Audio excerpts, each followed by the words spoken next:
Graça e paz, meus irmãos, eu saúdo a todos com a graça e a paz de nosso Senhor e Salvador Jesus Cristo. Eu quero tratar aqui, assim, de uma forma bem rápida com vocês sobre um assunto, resumir um pouco, né?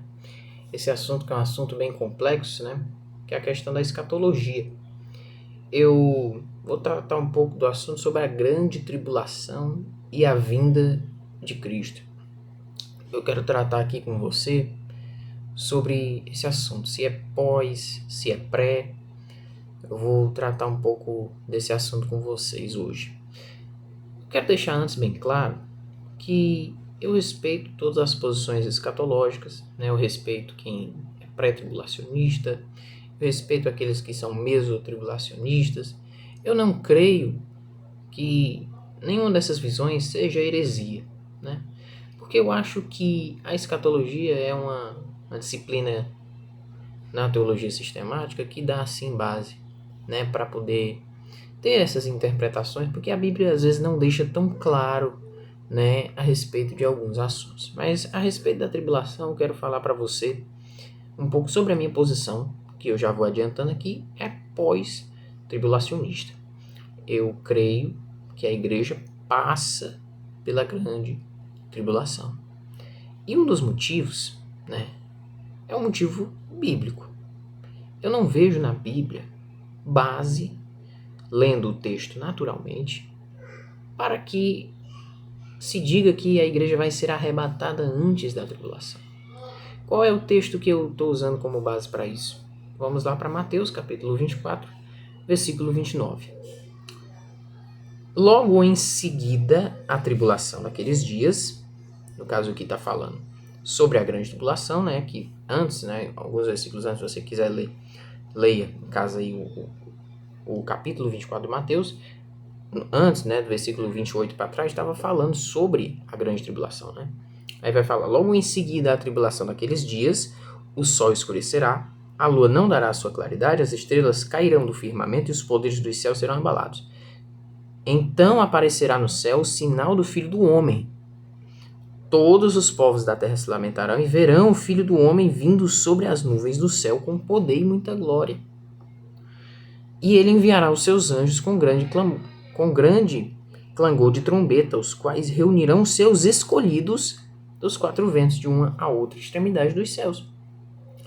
Aqui eu vejo claramente que o texto fala que em seguida a tribulação, depois da tribulação, aparecerá no céu o sinal do Filho do Homem. Verão o Filho do Homem, verão Jesus vindo sobre as nuvens. Ou seja, a volta gloriosa de Cristo acontecerá após a tribulação daqueles dias, segundo o texto de Mateus 24. E ele vai dizer que ele enviará seus grandes com grande clangor de trombetas, os quais reunirão seus escolhidos. Quem são os escolhidos? É o povo de Deus, é a igreja de Deus, é todo o povo de Deus. Ou seja, alguns que são pré-tribulacionistas vão fazer uma distinção, porque o dispensacionalismo, que é a visão normalmente de quem é pré-tribulacionista, vai fazer uma distinção radical entre a igreja e Israel. Vai dizer que Israel tem um papel, a igreja tem outro papel. Agora, na Bíblia, a gente não vê essa distinção. Quando Jesus ele vem para derrubar a parede da separação. Quando Jesus ele vem para unir dos dois povos, fazer um só povo. Hoje, o povo de Deus é a igreja. Tanto judeus como gentios, o povo de Deus é a igreja. Jesus vem para buscar a sua igreja, composta não só por judeus ou só por gentios, por judeus e por gentios. Ou seja, fazem parte da igreja tanto israelitas quanto não israelitas, carnalmente, né? E o texto de Mateus 24, para mim, é o texto mais claro, nesse sentido que vai falar sobre a tribulação, né? Que vai dizer que aquele dia, o dia da vinda de Cristo, ele virá após a tribulação e não antes da tribulação. Outra razão é uma razão mais histórica. Essa ideia pré-tribulacionista, como eu disse, ela vem junto com o dispensacionalismo. O dispensacionalismo ele surge com John Nelson Darby, de uma forma bem tardia, por assim dizer. Se eu não me engano, acho que surge ali pelo século XIX já, né? Então acho que é uma visão bastante tardia. Na história da igreja, essa visão só foi aparecer mais ou menos por aí mesmo. Não existia tantos indícios de grandes, né, teólogos cristãos e tudo que criam dessa maneira, que criam que a igreja iria ser arrebatada antes, né, da tribulação. E outra coisa, o apóstolo Paulo, né, ele vai trazer outra questão em Tessalonicenses. E eu quero deixar bem claro uma coisa. A carta aos Tessalonicenses é uma carta dirigida à igreja de gentios. Ou seja, Paulo está falando aos gentios. Quero deixar isso bem claro.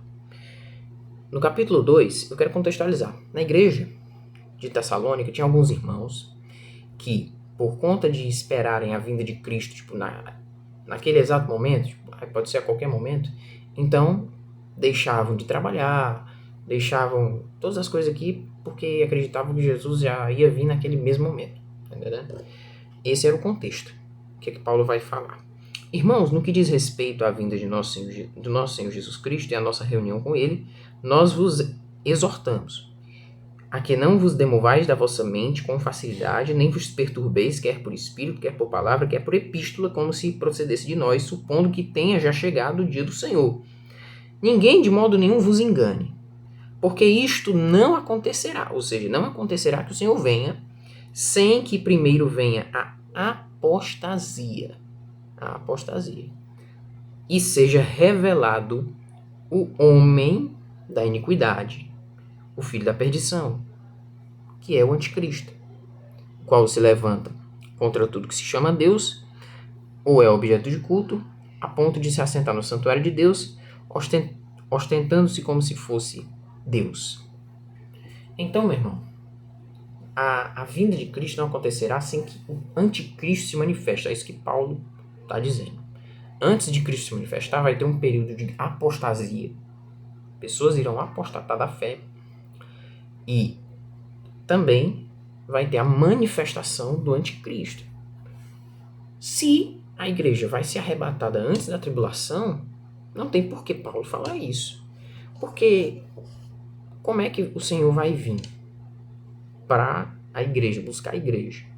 Antes da manifestação do anticristo, antes da tribulação. E Paulo está aqui falando que isso não acontecerá, a vinda do Senhor não acontecerá sem que antes o homem do pecado, o filho da perdição, o anticristo, se manifeste. Então, ao meu ver, fica bem claro essa posição da Escritura.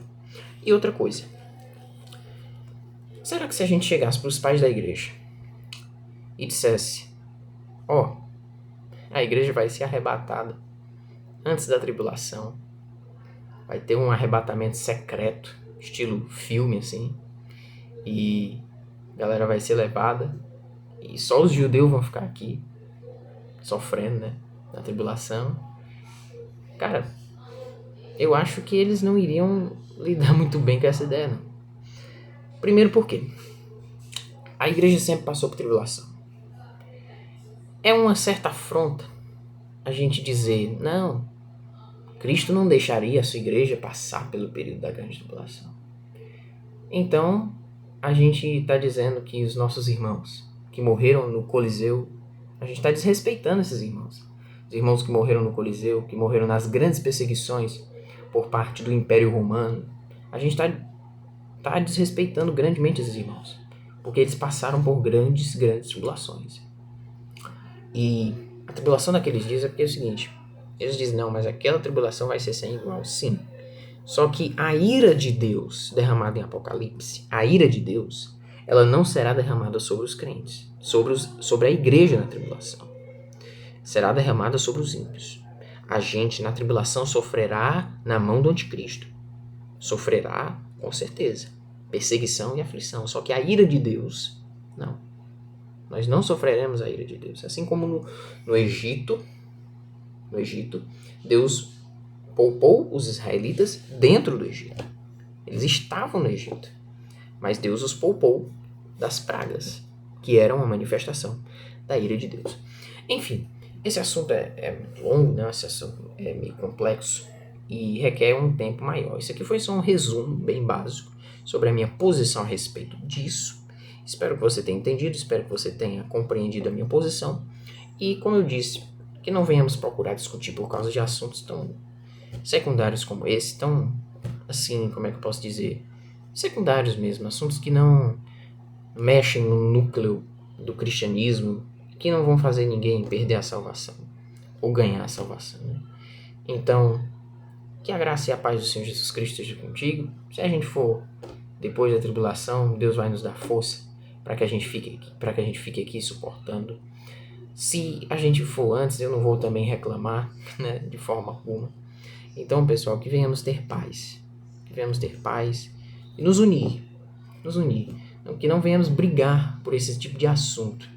Que nós não venhamos fazer debates intensos a respeito disso. Claro que é bom a gente conversar, claro que é bom a gente debater no sentido saudável, mas não no sentido de brigas, né? Então, meus irmãos, que Deus abençoe, que a graça e a paz de Cristo esteja com você, com toda a sua família, em nome de Jesus. Amém.